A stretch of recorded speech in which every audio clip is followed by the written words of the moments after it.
حبیب اجمی کا نام سنا ہوگا آپ نے، بغداد کے رہنے والے مشہور مالدار شخص، پیسہ بہت تھا لیکن معاملہ یہ تھا کہ سود پر پیسہ، سود کا کاروبار، لوگوں کو سود دینا، لوگوں سے سود لینا، یہ کاروبار چلتا تھا۔ مسلمانوں اگر اپنے معاشرے میں سود کی بلا ہے تو فوراً توبہ کر لو۔ میرے آقا صلی اللہ علیہ وسلم کا فرمان عالی شان ہے، جس نے سود کا ایک لقمہ کھایا وہ گناہ اتنا بڑا ہے کہ جیسے کہ کعبے کے سامنے اس نے اپنی ماں سے زنا کیا۔ یہ بہت خطرناک چیز ہے، لوگ اس کو آج ہلکے میں لیتے ہیں۔ پیسہ ڈبل کرنے والا سسٹم مسلمانوں کو بہت جلدی پسند آتا ہے، کوئی بھی آ جائے کمپنی، چیٹ فنڈ کمپنیاں صرف مسلمانوں کے محلے میں ہی کامیاب ہوتی ہیں، باقی جگہ نہیں۔ لاکھ روپے دو اور تم گھر میں نواب صاحب بیٹھے رہو، ہر مہینہ 10-10 ہزار آتا رہے، یہ پتہ ہی نہیں کہ کس طرح سے آتا ہے۔ تمہارے گھر میں آنے والا ایک لقمہ بھی تمہاری تحقیق کے بغیر نہیں آنا چاہیے، تم مسلمان ہو۔ ایک سکہ بھی تمہارے گھر میں بغیر تحقیق کا نہیں آنا چاہیے۔ اگر مشکوک، یعنی جس میں شک ہے، حرام کی بات نہیں کر رہا ہوں، حرام تو بڑی بات ہے، جس مال میں شک ہے اس مشکوک مال کا بھی ایک لقمہ کھا لیا تو اولاد بگڑ جاتی ہے۔ بزرگوں نے فرمایا اولاد بدتمیز پیدا ہوگی، بد اخلاق ہو جائے گی، کردار سے عاری ہو جائے گی، اس کا خیال رکھو۔ تو میں عرض یہ کر رہا تھا کہ حبیب اعجمی سود کا کاروبار کرتے رہے۔ ایک دن ایسا ہوا کہ اپنی بیوی سے گوشت لا کر دیا اور کہا کہ پکاؤ۔ بیوی نے کہا لکڑیاں نہیں ہیں، کہا کہ میں فلاں کے اوپر میرا سود آتا ہے، سود میں وہ لکڑیاں لے آؤں گا، سود میں لکڑیاں بھی، گھر کا آٹا بھی سود میں لا کر کے دیے۔ بیوی نیک تھی، سمجھاتی رہی۔ اس دن دعا کرتی ہے مولا میرے شوہر، میرے سرتاج، میرے رفیق حیات کو ہدایت دے دے۔ جب چولہے پر یہ ہانڈی رکھی گئی، کھانا پک گیا، یعنی سالن پکا تو اس نے اتارا، حبیب اجمی دسترخوان پر تھا، ہانڈی کھولی گئی تو اس میں پکتا ہوا خون تھا، خون کے علاوہ کچھ نہیں۔ حبیب اعجمی نے پوچھا یہ کیا ہے؟ بیوی نے کہا جب لوگوں کا مال سود میں لا کر کے دو گے تو اللہ تعالیٰ تمہیں دنیا میں ہی خون کھلا رہا ہے، آخرت میں کیا عذاب ہوگا۔ بات اثر کر گئی، بات اثر کر گئی دل پر، اور ڈر بھی گئے کہ اپنی آنکھوں سے دیکھا کہ پکتا ہوا گوشت خون بن چکا ہے۔ فوراً پورے جسم میں کپ کپی طاری ہو گئی، توبہ کیا، کھڑے ہو گئے۔ گھر سے باہر نکلے تو راستے سے جا رہے تھے، بچے جو کھیل رہے تھے، ایک بچے نے پکار کر کہا اے بچے ہٹو، یہ سود خور آ رہا ہے، اس کی چھاؤں کہیں ہم پر پڑ گئی تو ہم برے ہو جائیں گے۔ بچوں میں بھی یہ بات آ گئی تھی۔ حبیب اجمی کو آج دل پر بات لگی، میرا رب کسی کے لیے ہدایت دیتا ہے تو کچھ ذریعے بنا دیتا ہے۔ حبیب اجمی اب رونے لگ گئے کہ میں اس قدر خستہ ہوں، اس قدر بدنام ہوں کہ بچے میری چھاؤں سے بھاگ رہے ہیں۔ اب سوچا کہ اب میں سود نہیں لوں گا اور نہ ہی اس کاروبار میں، سب کو چھوڑ دیا۔ لیکن اب مسئلہ یہ تھا کہ بچپن شروع سے کوئی کام کرنے کی عادت نہیں تھی، پیسہ دینا ہے، مارکیٹ میں گھما کر کے بڑا کر کے لانا ہے، کام کرنے کی عادت نہیں تھی، فن نہیں تھا، ہنر معلوم نہیں تھا، اب کمائیں تو کیسے کمائیں۔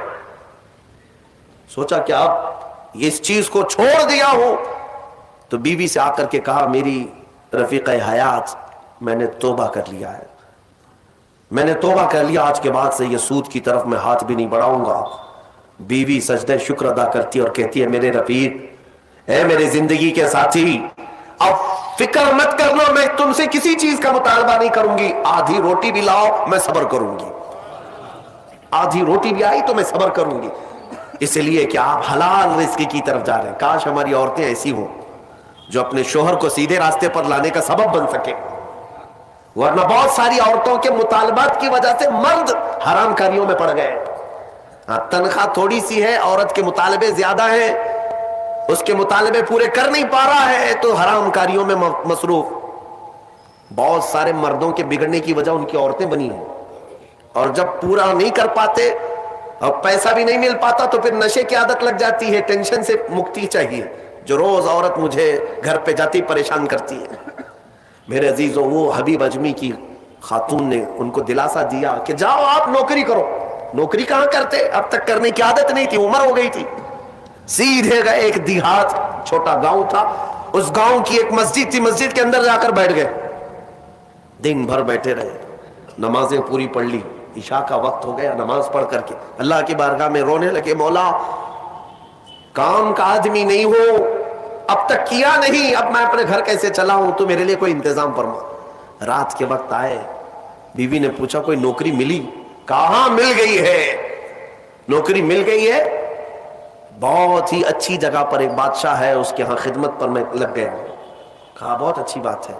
دوسرے دن پھر گئے, اسی مسجد میں بیٹھے رہے. رات کو آئے, بیوی نے پوچھا کچھ اجرت ملی آج؟ جس بادشاہ کے ہاں کام کر رہے ہو تمہاری نوکری پر کچھ تنخواہ ملی؟ کہا نہیں, بادشاہ نے کہا ہے کل دے دوں گا. اپنی بیوی کو ٹال رہے تھے, اپنی بیوی کو ٹالنے کے لیے بول دیا ایسی کہ نوکری کر رہا ہوں. کہا کہ کل دینے کا وعدہ کیا ہے. پھر تیسرا دن آیا, تیسرے دن بھی وہ اسی مسجد میں رات گزار کر آئے. بیوی نے پھر پوچھا کچھ اجرت ملی؟ کہا نہیں آج بھی نہیں دیا, بادشاہ نے کہا کل دے دوں گا. چوتھا دن آیا, چوتھا دن بھی مسجد میں گزار کر آئے. حالانکہ بیوی نے صبر کا دامن ایسا پکڑی رہی اور کہنے لگی مجھے کوئی جلد بازی نہیں ہے, جب آئے گا تب کھائیں گے. 4 دن ہو گئے. آج پھر رات کو بیوی نے پوچھا کچھ تنخواہ ملی؟ گھر کیسے چلے گا, 4 دن سے چولہا نہیں جلا گھر پہ. کہا آج بھی بادشاہ نے نہیں دیا, کہا کل دوں گا, روز کل روز کل. 5 دن گزر گئے. اس کے بعد وہ 5ویں دن ایسی ان کی کیفیت تھی کہ اب رات جب بہت زیادہ ہو گئی تو گھر کی طرف پلٹ رہے تھے, پاؤں بوجھل ہو گئے. پھر بیوی پوچھے گی آج تنخواہ ملی؟ روز جھوٹ بول رہا ہوں, روز جھوٹ بول رہا ہوں, مجھے کون تنخواہ دے گا؟ آج کیا بولوں اپنی بیوی کو, اپنی شریک حیات کو. جب وہ واپس پلٹے تو آج رات کو اپنے گھر کے باہر ہی دیکھتے ہیں گھر میں خوب اجالا ہے, گھر میں روشنی ہے. گھر کی طرف آگے بڑھتے بڑھتے آئے, میری بیوی سوئی نہیں, انتظار میں ہوگی, پوچھے گی کیا اجرت ملی, تنخواہ ملی. لیکن جیسے ہی گھر کے اندر گئے, بڑا سا دسترخوان بچھا ہے, ہر قسم کے کھانے لگے ہوئے ہیں. حیرت میں آ گئے, 5 دن کے کمانے کا کوئی ذریعہ نہیں, میری بیوی کے پاس بھی اتنا مال نہیں, یہ کہاں سے آیا دسترخوان؟ بیوی کو جلال میں پوچھنے لگے یہ دسترخوان کہاں سے آیا, یہ کھانا کیسے آیا؟